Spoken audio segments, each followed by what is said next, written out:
begin by looking at the laws of thermodynamics, and hopefully this is a little bit of a review for you.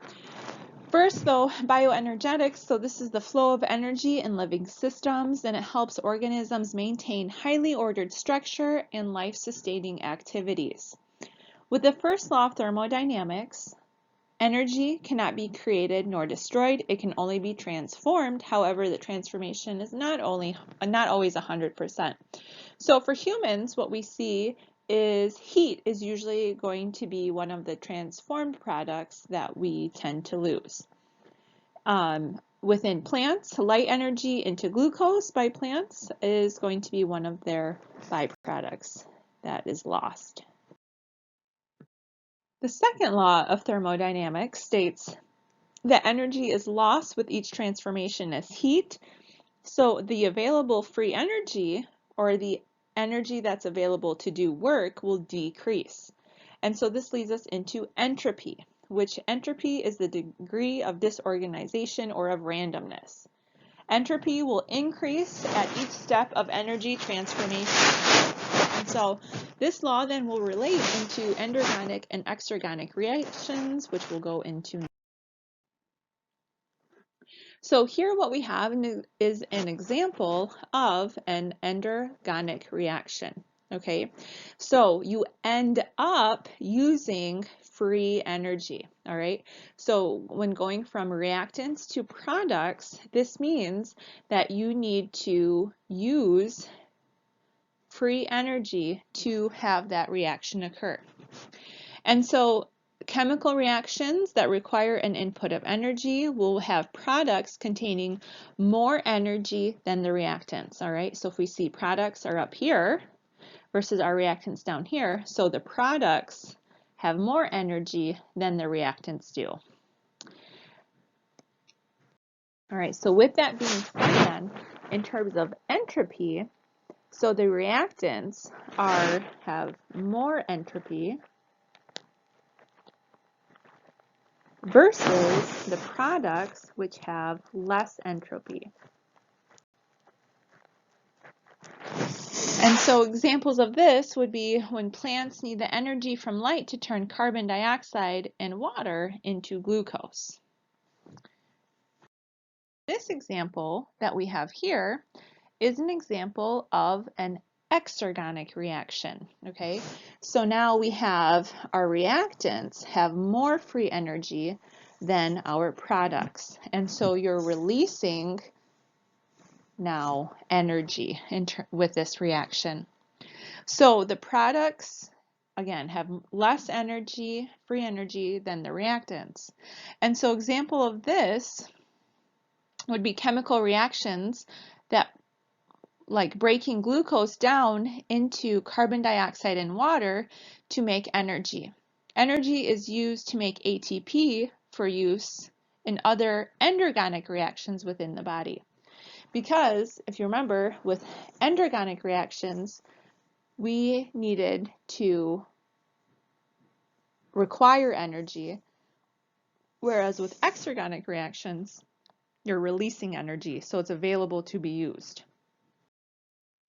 So in this example of how our bodies use glucose, what we have here is our reactant is going to be glucose plus oxygen, and then the product is going to be carbon dioxide and water.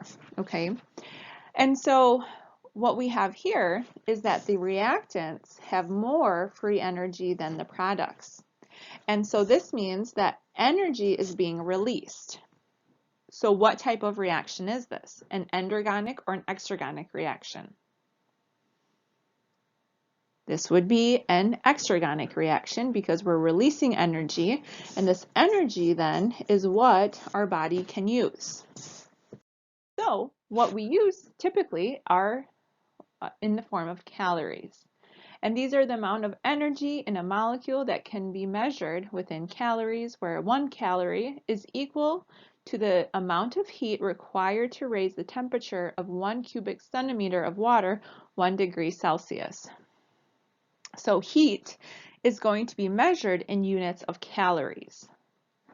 And so calories in food are actually reported as kilocalories, but we use capital C for calories, and again is what we use for our energy.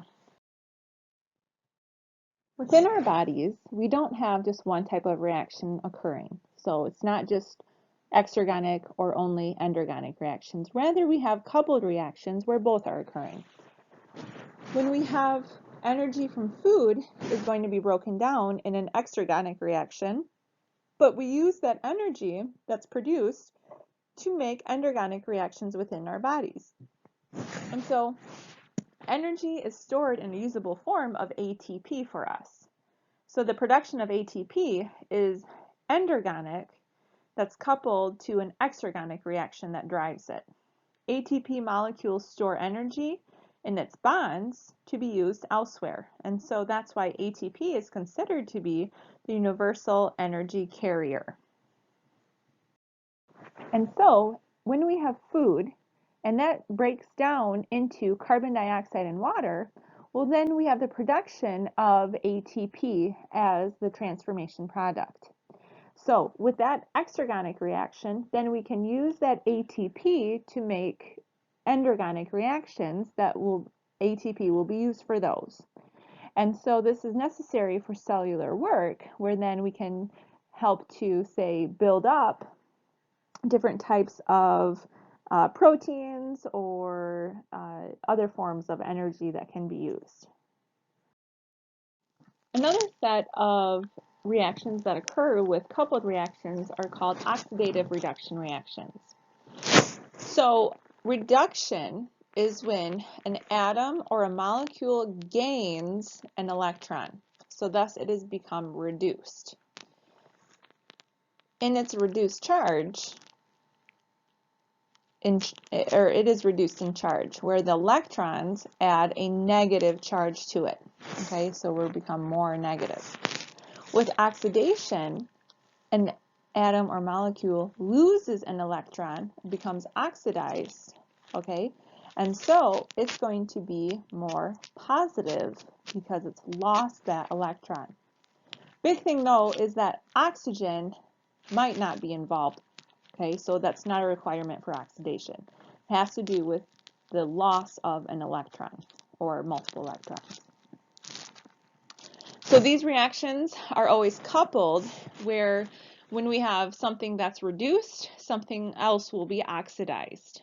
Okay, so the reducing agent will be the electron donor, and then the oxidizing agent will be the electron receiver. So the oxidizing agent will be more negative, reducing agent will be more positive, again, because the electrons have a negative charge associated with them. So with oxidation and reduction, so many molecules can be both. They can be oxidizers and they can be reducers in a chain of reactions where they pass electrons along. And so we'll see this in the next chapter with aerobic respiration, where electrons are going to be passed. And so oxygen tends to be a great electron acceptor. However, it's not the only one. When we have free electrons that are not passed along, hydrogen atoms can take its place in terms of carrying electrons. So a molecule that loses a hydrogen is become oxidized. And if you lose a hydrogen, that means you are more negative. Because if you remember, hydrogen has a positive charge associated with it. And the molecule that gains hydrogen has become reduced. Again, if you're gaining a hydrogen, then you're becoming more positive. And so here, what we have are examples of hydrogen carrier molecules. And the big two that you should be familiar with are NAD and FAD. And so NAD, nicotinamide adenine dinucleotide, and this comes from the vitamin niacin or vitamin B3. And then FAD, which is flavin adenine dinucleotide, and this comes from vitamin B2. And so both of these are coenzymes that are important for transferring of hydrogen and are important in cellular respiration, where FAD can accept 2 electrons and bind to 2 protons, and so thus it becomes reduced to FADH2, and NAD can accept 2 electrons and bind to 1 proton, so it becomes reduced to NADH plus H plus. Okay, so here in this picture, what we have is NAD plus is considered to be in the oxidized state, and then NADH is considered to be in the reduced state. Same with FAD, so here this is in the oxidized state, and then FADH2 has to do with the reduced state, again, now determined by hydrogen instead of just the electrons.